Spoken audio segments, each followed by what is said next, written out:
عائشہ عائشہ number مل گیا۔ اگلے ہی دن صوبیہ نمبر نکال لائی۔ کال کر کے پوچھ لیتے ہیں اب۔ وہ خود ہی نمبر ملانے لگی۔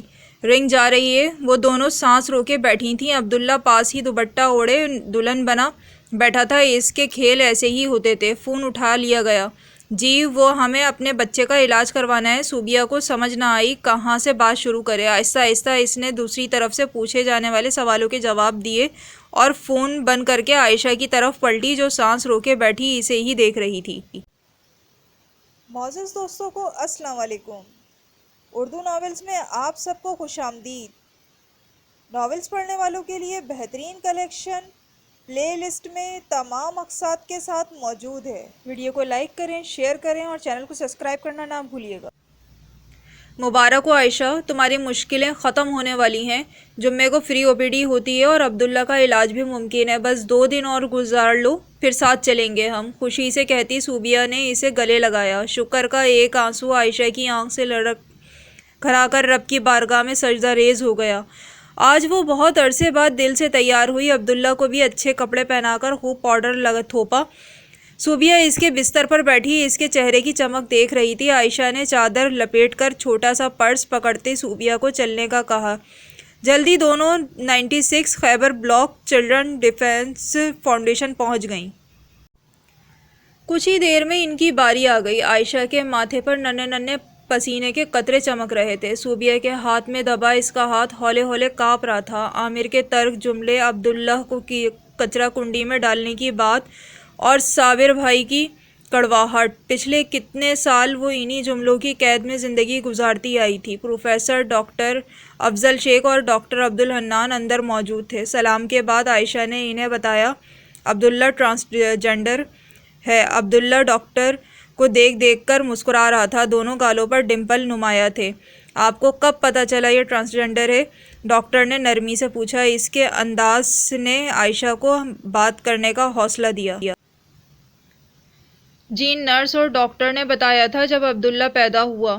عائشہ کے لہجے میں گھبراہٹ تھی۔ ٹرانسجنڈر اور انٹرسیکس 2 الگ چیزیں ہیں مس عائشہ۔ جب پیدائشی پر کوئی نقص ہو تو اسے انٹرسیکس کہتے ہیں، اور اگر بچے میں کوئی نقص نہ ہو لیکن وہ جس جنس میں پیدا ہوا ہے اس سے الگ جنس کو پسند کرے یا اپنائے اسے ٹرانسجنڈر کہتے ہیں۔ ہماری سوسائٹی میں ان دونوں چیزوں میں فرق نہیں کیا جاتا، جو کہ غلط ہے۔ وہ عبداللہ کو پیار کرتے ہوئے آرام سے تفصیلات سمجھانے لگے۔ آپ کا بچہ انٹرسیکس ہے، ڈاکٹر نے عائشہ کو دیکھتے ہوئے کہا۔ تو کیا اس کا علاج ممکن ہے؟ عائشہ کا دل تھم سا گیا۔ عائشہ قرآن مجید میں ہے کہ ہم نے جوڑے جوڑے پیدا کیے، جس کا واضح مطلب ہے کہ تیسری کوئی جنس نہیں ہے۔ یہ ایک بیماری ہے، چاہے انٹرسیکس ہو یا ٹرانسجنڈر، دونوں صورتوں میں علاج ممکن ہے۔ ڈاکٹر کی بات نے عائشہ میں جیسے نئی روح پھونک دی۔ ہمیں عبداللہ کے کچھ ٹیسٹ کرنے ہوں گے، کچھ ہارمونک تھراپیز ہوں گی، اس کے بعد 2 یا 3 سرجریز ہوں گی اور آرگنز ڈیولپ کیے جائیں گے۔ ڈاکٹر اسے اچھے سے گائیڈ کر رہے تھے۔ تو پھر عبداللہ نارمل لڑکا بن جائے گا؟ اب کے صوبیہ نے پوچھا۔ لڑکا یا لڑکی یہ ٹیسٹ کے نتائج پر مبنی ہوگا۔ اللہ تعالیٰ نے اسے جس جنس میں پیدا کیا ہوگا ہم وہی آرگنز ڈیولپ کریں گے۔ ٹیسٹ اور سرجری آپ کو کروانا ہوگی، کنسلٹی فری ہے، اور سرجری کے بعد لائف ٹائم میڈیسن بھی ہم فری آف کاسٹ آپ کو دیں گے، جو ماہانہ تقریباً 10,000 روپے کی ہوں گی، فری دی جائیں گی۔ ڈاکٹر نے تو جیسے ہی اسے کوئی آسمان دکھا دیا تھا جس میں اب وہ اڑنا چاہتی تھی۔ بس عبداللہ کے سنگ تاروں کے جھرمٹ میں اور چاند کی ٹھنڈی ٹھنڈی روشنی میں 6 ماہ سے 2 سال کے درمیان یہ علاج مکمل ہو جائے گا۔ بس عبداللہ کو دوائیاں لینی ہوں گی ساری زندگی۔ ڈاکٹر کی بات مکمل ہو چکی تھی۔ عائشہ کی آنکھوں نے سپنے بننے شروع کر دیے۔ صوبیہ اسے اٹھا کر کمرے سے باہر لائی۔ عائشہ تو جیسے کسی الگ ہی دنیا میں تھی۔ عائشہ ابھی علاج شروع نہیں ہوا۔ عائشہ کے چہرے کے رنگ دیکھ کر صوبیہ کھلکھلا کر ہنس دی۔ تم نہیں جانتی صوبیہ، کسی بھی ماں کے لیے اولاد کی زندگی، اس کی صحت، اس کا نارمل ہونا کیا معنی رکھتا ہے۔ میں نے ایک عبداللہ کے لیے پوری دنیا چھوڑ دی اور آج لگتا ہے رب نے پوری دنیا میری جھولی میں ڈال دی۔ عائشہ کے ہر انداز میں خوشی ہی خوشی تھی۔ آج اسے پتہ چلا تھا تیسری مخلوق کوئی نہیں ہوتی، اللہ نے تو مرد پیدا کیے ہیں یا عورت۔ جس طرح پیدائشی طور پر کسی بچے کی انگلیاں جڑی ہوں تو ہم سرجری کے ذریعے انگلیاں الگ کرواتے ہیں، ہاتھ کاٹ کر بیکار سمجھ کر اسے پھینکتے نہیں۔ اسی طرح یہ بھی ایک پیدائشی نقص ہے جس کا علاج کروا کر اسے ٹھیک کرنا ماں باپ کی ذمہ داری ہے، نہ کہ انہیں تیسری مخلوق یا عزت پر دھبا سمجھ کر دلدل میں پھینک دینا۔ علاج شروع ہو چکا تھا، ٹیسٹ کے پیسے عائشہ کے پاس پورے نہیں تھے، این جی او نے کچھ حصہ عائشہ سے لیا تھا اور باقی سب پیسے وہ خرچ کر رہی تھی۔ دن آگے رات پیچھے، رات آگے دن پیچھے، وقت دوڑتا چلا جا رہا تھا۔ عبداللہ ایک CAH 46XX پیشنٹ تھا، مطلب کہ وہ تھا نہیں، وہ تھی۔ اللہ تعالیٰ نے اسے عورت کے طرز پر تخلیق کیا تھا، اسی لیے عبداللہ کا اٹھنا بیٹھنا چلنا پھرنا ہمیشہ سے ہی لڑکیوں جیسا۔ تھراپی ہوتی رہی، دوائیاں چلتی رہیں، این جی او نے عائشہ کی ہر ممکن مدد کی۔ بہت سے مؤثر حضرات این جی او کو ڈونیشن کرتے تھے جس سے عائشہ کی بھی اور عبداللہ جیسے کئی بچوں کی مدد کی جا رہی تھی۔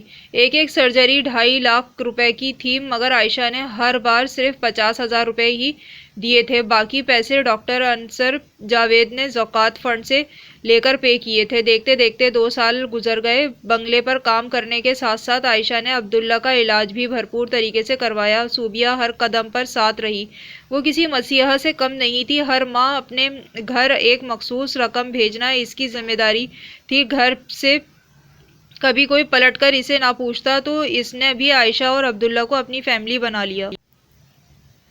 سرجری مکمل ہو گئی، عبداللہ ایک نارمل اور خوبصورت بچی بن گیا۔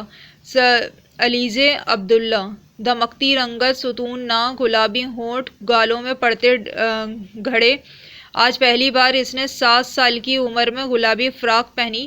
عائشہ اسے دیکھتی رہ گئی۔ نظر لگاؤ گی کیا ہماری بیٹی کو؟ صوبیہ نے اسے ٹوکا۔ عائشہ نے جلدی سے نظریں ہٹا لی۔ محبت کی نظر ہی تو سب سے پہلے لگتی ہے، خاص کر ماں کی محبت کی۔ علیزے کے لبوں سے نکلی ہر دعا قبول ہو گئی۔ وقت ہمیشہ ایک سا نہیں رہتا، عائشہ نے بھی مستقل مزاج اور دعاؤں سے اپنی قسمت بدل ڈالی۔ ہر مہینے کی دوا لینے وہ این جی او جاتے۔ عائشہ نے خود سے عہد کر لیا، جب بھی وہ کسی قابل ہوئی تو ضرور وہ برڈس ڈیفیکٹس فاؤنڈیشن کے ساتھ کھڑی ہوگی۔ علیزے نے ایک سرکاری اسکول جانا شروع کر دیا۔ زندگی اب ایک آسان راہ کی مسافر تھی۔ کہانی ابھی جاری ہے۔ ہمارے چینل اردو ناول کو سبسکرائب کرنا نہ بھولیے گا، ویڈیو کو شیئر کریں اور لائک کریں۔ اللہ تعالیٰ آپ لوگوں کی زندگی میں بہت آسانیاں پیدا کرے، دعاؤں میں یاد رکھیے گا۔ بہت شکریہ۔